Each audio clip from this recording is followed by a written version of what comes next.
Welcome everyone to our New Year's 1979 special broadcast.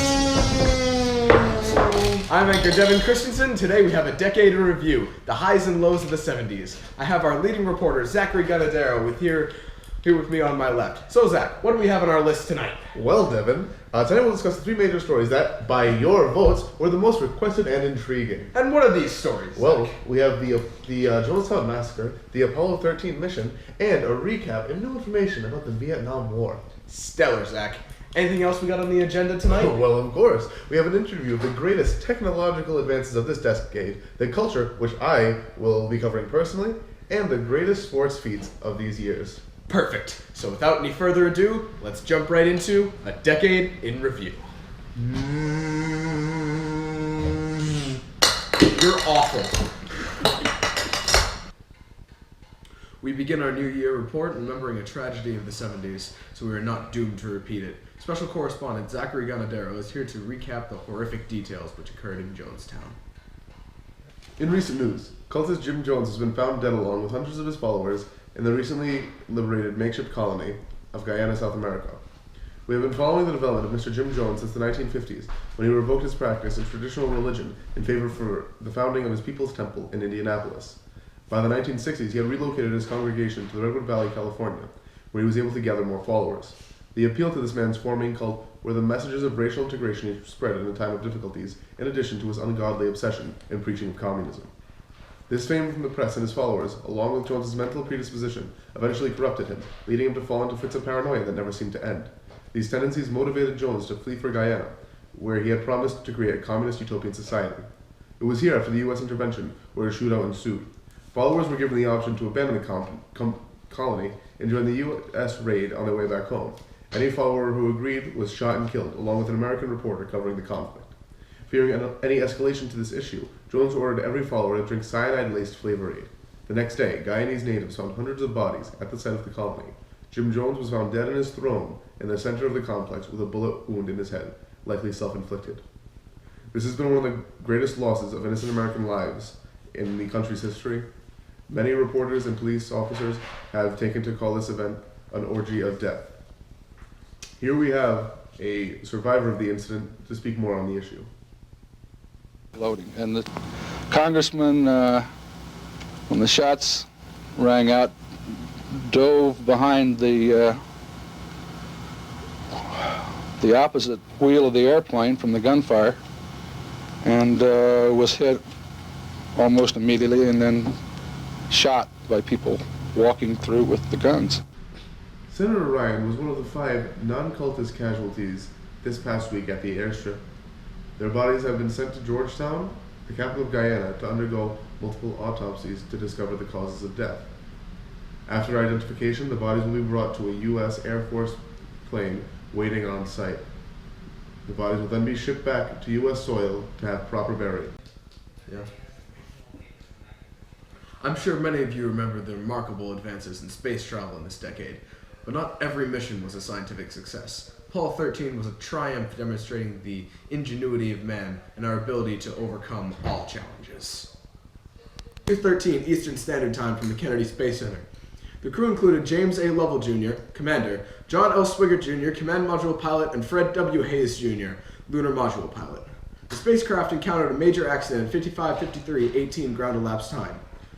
A routine storing of the oxygen tanks caused a minor explosion and the loss of cryogenic oxygen tank 2. The crew lost most of their oxygen necessary for the trip, and the gas pushed the spacecraft off course. This also inhibited the craft to maintain and use of electrical energy and to produce water for the crew. The crew was not able to land on the moon, but with help from their sick crewmate and everyone else at ground control, they were able to make it back home. You don't have to be a space freak to know the story of Apollo 13. You know that astronaut Jim Lovell and his crew had to abort his trip to the moon when an oxygen tank exploded 200,000 miles from Earth. You may remember the men had to use their lunar lander's rocket engine to get back onto the proper course for Earth. And you know what would have happened if the astronauts had failed. They would have missed the Earth and died a lonely death in space when their oxygen ran out. Even more chilling, their bodies would never have returned, because Apollo 13 would have circled in space forever. Or so we were told. It's the story in just about every published account of Apollo 13. We asked Analytical Graphics to create some key moments from the flight to get a better understanding of what had and what would have occurred. A few weeks later, we got a call from one of the technical experts there, telling us that something strange had come up. His team had been working on a simulation showing what would have happened if astronauts had failed to get back on course. In the simulation, Apollo 13 misses the Earth, as expected, but instead of missing it by 40,000 miles, a number that's in all of the books and stories, the spacecraft comes much closer, only about 2,500 miles. Then it follows a new orbit that stretches 350,000 miles out into space before it falls back toward Earth again. At first, it looks as if the old story is still correct, but then comes the really big surprise. In the simulation, the spacecraft passes about 30,000 miles from the moon, close enough with the moon's gravity to change its orbit. Now, when Apollo 13 heads back towards Earth, it is on a collision course. On May 20th, 1970, 5 weeks after the explosion, Apollo 13 would have plunged back into the atmosphere and burned up. I was just as startled to hear this as the experts were, so we put this information with Chuck Dietrich, a flight controller who helped get the Apollo 13 astronauts home. Dietrich went digging into his own files from the event, and he found data and confirmed the simulation was right. Of course, Jim Lovell and his crew did get back home safely, and Apollo 13 is a reminder to all of us what people can accomplish when they work together and refuse to fail. I think that it's a story that will be as exciting 100 years from now as it is today, and now it's even more interesting than it was before.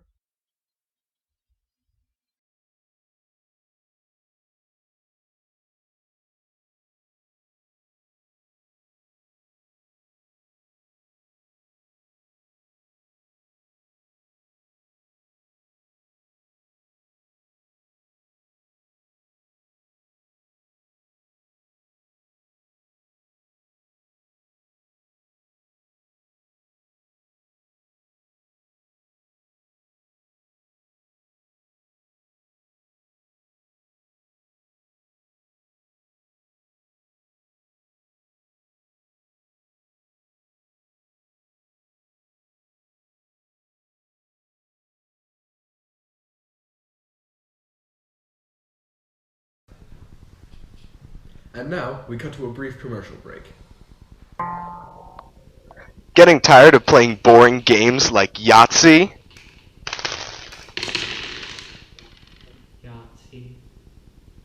Then become a part of the newest gaming sensation that's sweeping the nation. Get yourself an Atari 2600 today, complete with games like Pong!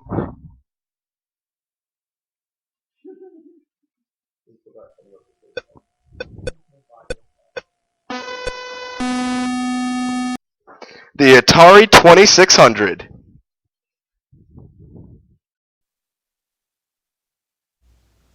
Somewhere in space, this may all be happening right now.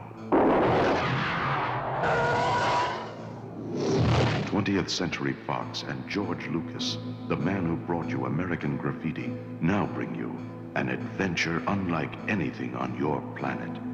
Star Wars. Here they come.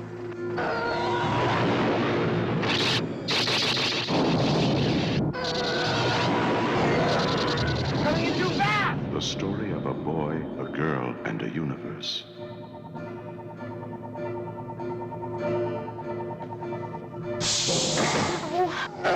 It's a big, sprawling space saga of rebellion and romance. It's a spectacle, light years ahead of its time. I am C-3PO, human cyborg relations, and this is my counterpart, R2-D2. Hello. No sauces, no sauces! It's an epic of heroes.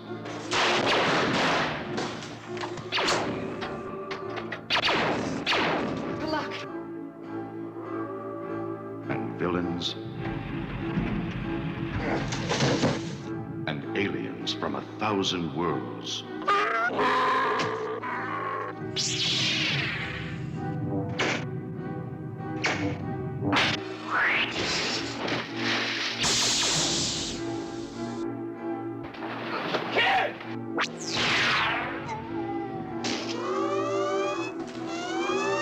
Star Wars, 1 billion years in the making. and it's coming to your galaxy this summer.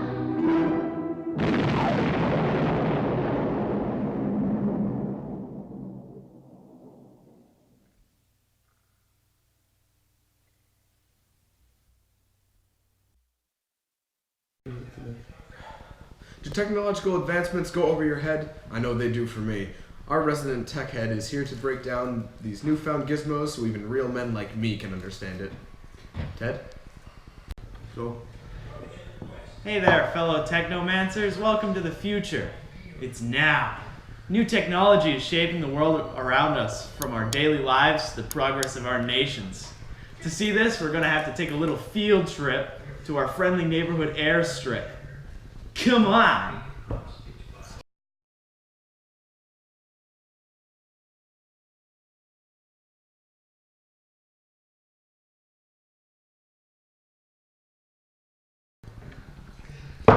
Wow, wasn't that fast? This new plane, the Concorde, is the world's first commercial supersonic plane.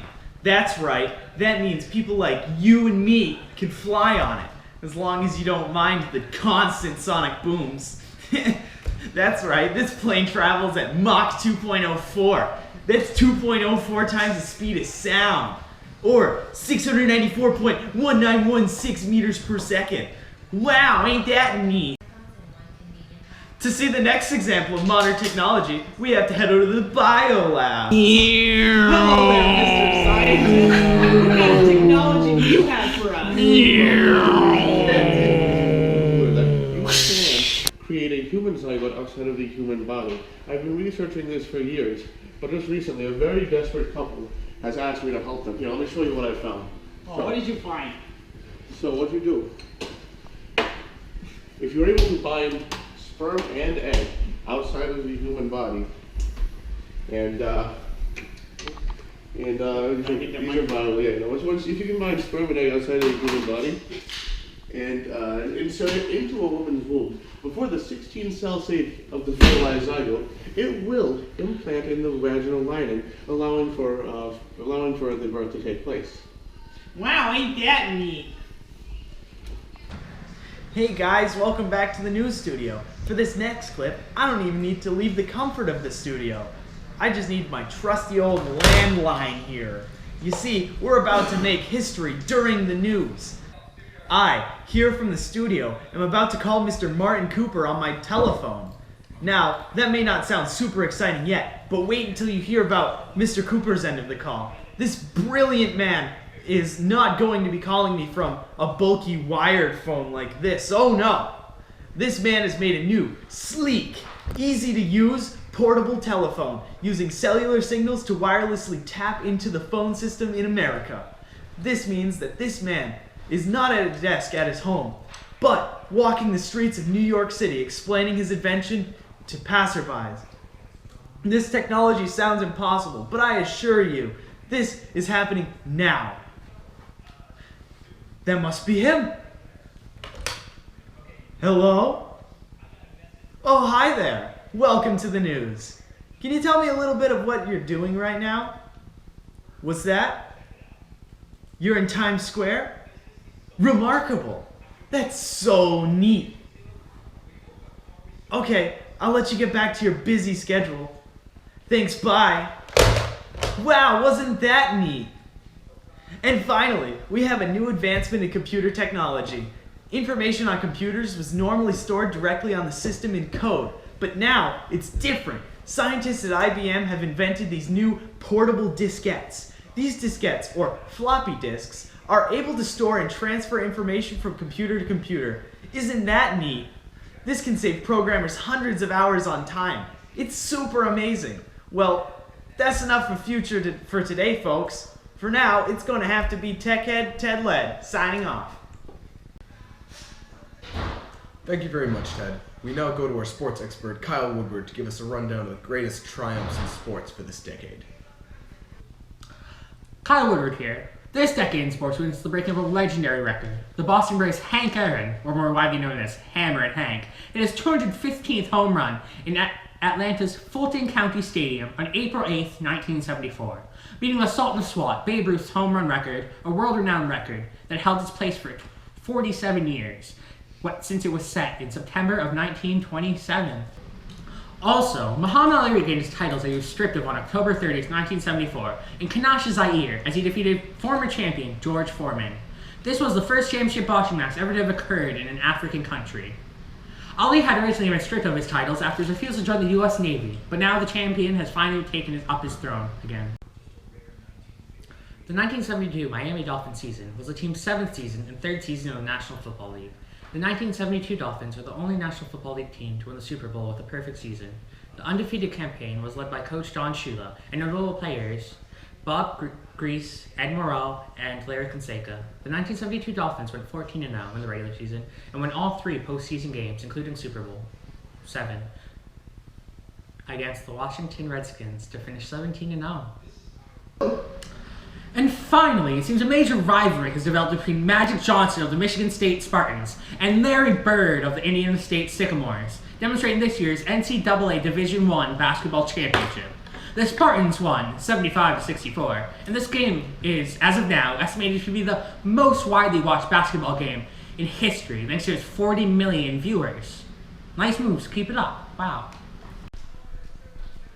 And now, let's take a look at the culture that shaped us, the celebrities that changed us, and the media that entertained us. Here again is Zachary with a rundown of the entertainment of the 70s. On April 10th, 1970, we witnessed the disbanding of a group that shaped a generation. On that day, Paul McCartney publicly announced he was quitting the Beatles, despite the fact that John Lennon told the group privately he was going to quit in September of 1969. We all mourn the end of the Beatles, although the growth of 4 new musicians will be something special to follow. A few years ago, the 16th of August, 1977, tragedy spread across America as we learned of the death of the very king of rock and roll himself, Mr. Elvis Presley. Ginger Alden, Elvis's girlfriend, witnessed the king's no longer breathing body in his upstairs bathroom at Graceland. Personal doctors were rushed on site to examine the body. It was conclusive after multiple tests that Mr. Presley had died due to a major heart attack. This death came all too soon and is not going to be soon forgotten. New upstart director Steven Spielberg has just released a movie people are calling a box office miracle. Spielberg's Jaws has been booming in theaters across America, making moviegoers everywhere afraid to go in the water. The use of his mechanical mega shark has been jaw-droppingly terrifying. This thriller made an astounding $7 million in its opening weekend. This new director has Americans around the country screaming in excitement. I'm sure I speak for everybody when I say we're eagerly awaiting the next Spielberg feature film. Again, we cut to another word from our sponsors. Look at this guy right here. Don't you wish you could be as cool as he is, jogging along the road, jamming to his favorite tunes? Well, you can! With the new Walkman by Sony, you can tune into your top radio channels as you burn off those calories in style.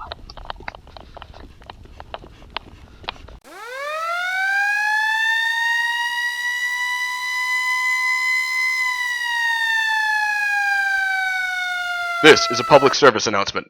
If you have been in the area of the nuclear accident in 3 Mile Island, we strongly urge you to seek medical examination. Exposure to the nearby radiation has been linked to development of severe or terminal illnesses among many patients. This announcement has been paid for by the state of New York.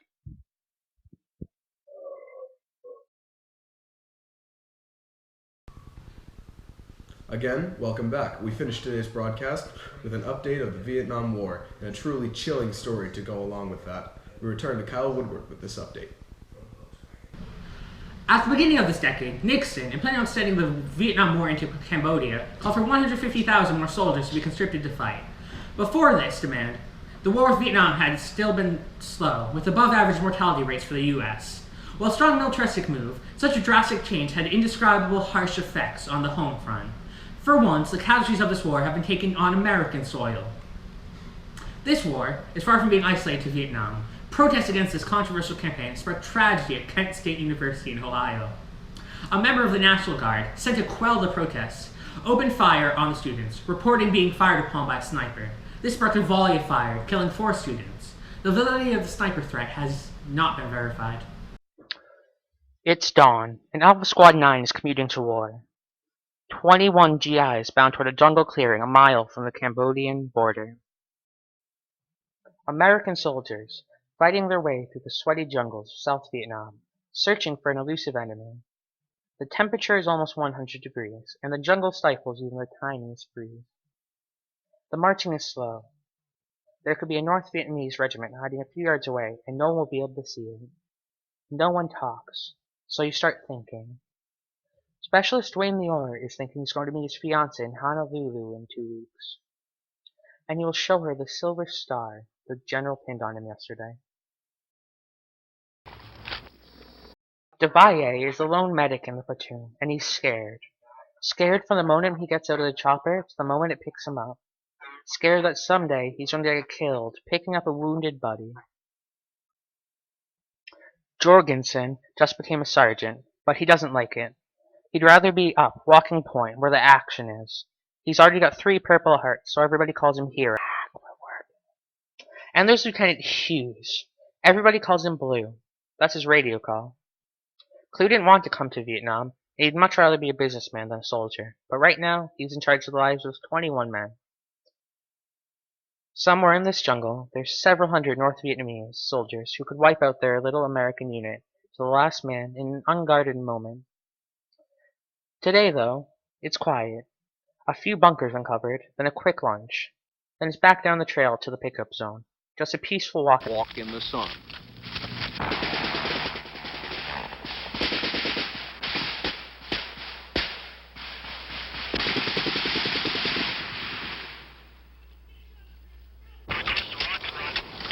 Okay. Okay, would you roll in a 270 from the smoke, approximately 100 meters away from it. I'll adjust you from there. All right, who's wounded? All right, give me some cover.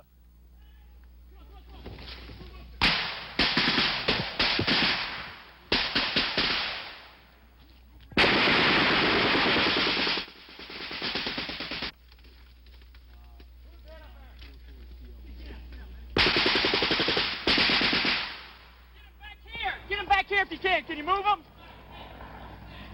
Can you move him? Okay, try and bring him back here. Remember to stop the bleeding.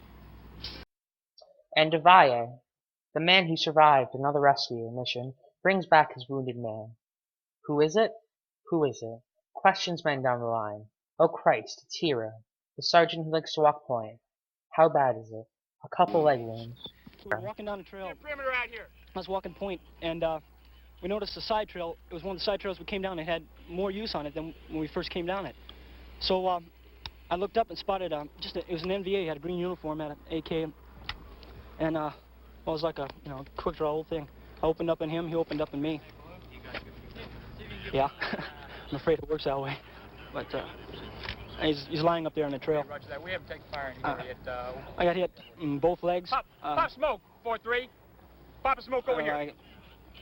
That's about it. Ed? Well, we've got 7 months in country now, 3 Purple Hearts. I don't need a 4th.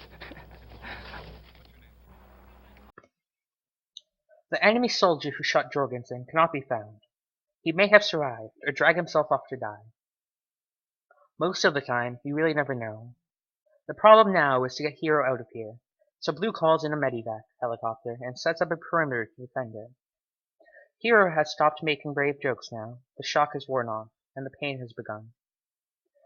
The helicopter hovers over the jungle, and in the midst of a firefight, his buddies put Hero on the rescue chopper, and he's pulled up 100 feet up to a hospital bed and a one-way ticket out of the Vietnam War.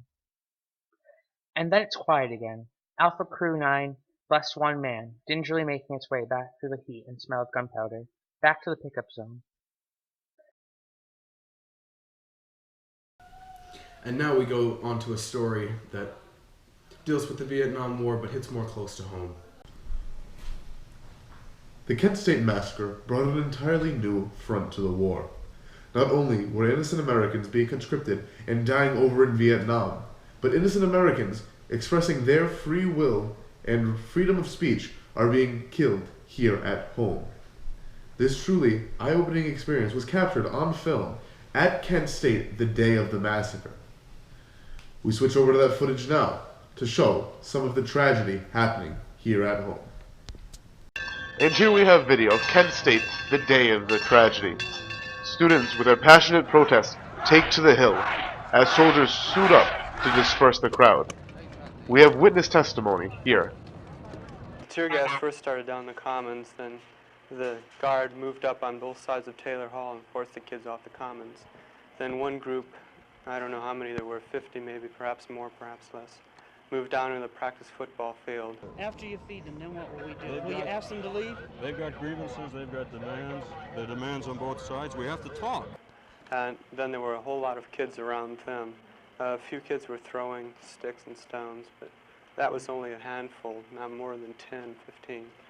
And then the guard shot some tear gas up on the hill to disperse the crowd, and the kids picked it up and threw it back. File. Start will make a perimeter, a circle, right out in here. From the right, you move out. You start a big circle around here. You don't talk during a state of emergency, Mike. You know that. Come on. I'm sorry, but we'll I don't talk want as people soon as shot. we get this I settled don't want down. people shot on this campus, just as a citizen of this campus. Who wants people All shot? right, but they're sitting quietly. Okay, will you ask them to leave? This area immediately. Leave this area immediately. And all of a sudden I heard the shooting.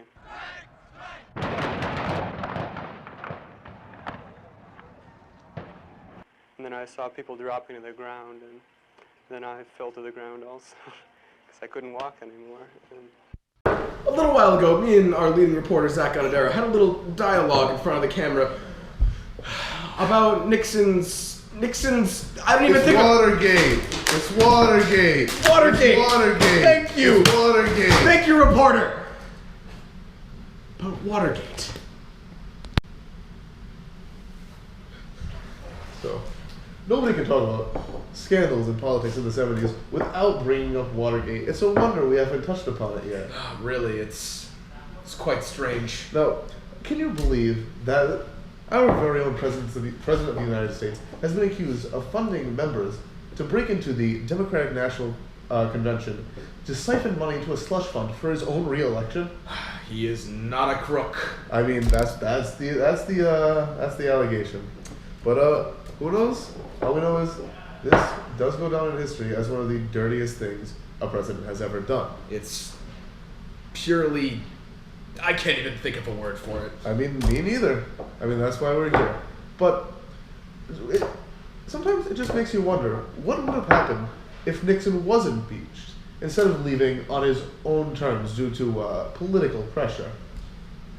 I'm not sure. I believe our current president would probably most likely be a different person. I mean, I agree too. I believe our peanut farmer would be staying. Who knows? But as of now,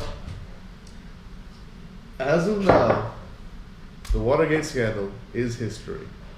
Terrible, terrible history. Thank you everyone for tuning in tonight. It's been a real blast sharing this New Year's Eve with you all. What did you think about this decade's stories, Kyle? I think they were really well picked, from celebrity gossip to the tragedy at Jonestown. Thank you to everyone who voted. Indeed, Kyle. What was your favorite story to hear? I really enjoyed the Apollo 13 story. It was really inspiring. I couldn't agree with you more, Kyle. Well, I believe we're nearing midnight, which means it's about time to sign off so we can all enjoy our own New Year's. It's Devin Christensen and Kyle Woodward of Channel 4 signing off. Thank you for joining us for this, A Decade in Review.